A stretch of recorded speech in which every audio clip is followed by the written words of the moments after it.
The story of suffering I will be sharing is about Alan Kurdi and his family in their struggle of getting out of Turkey and going to Europe. Alan's father, Abdullah, decided that the family could no longer live in Turkey due to financial and political problems.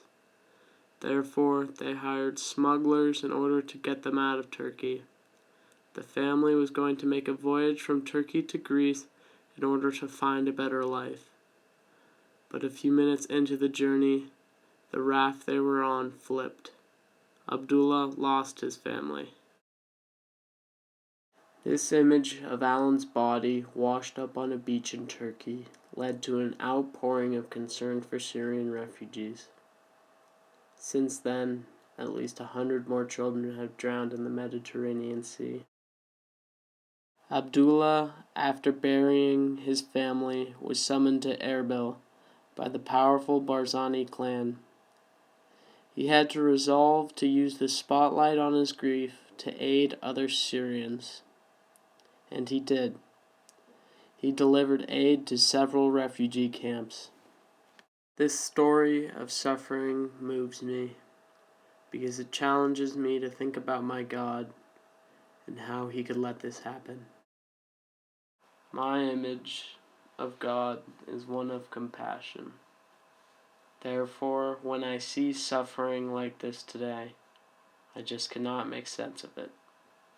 I am at a similar place as Elie Wiesel. I am wondering why God has allowed this to happen and where he is now. Suffering exists because God has given us freedom of choice. Evil and suffering are the result of making bad, free choices. I just cannot find God anywhere in this story of Alan Kurdi.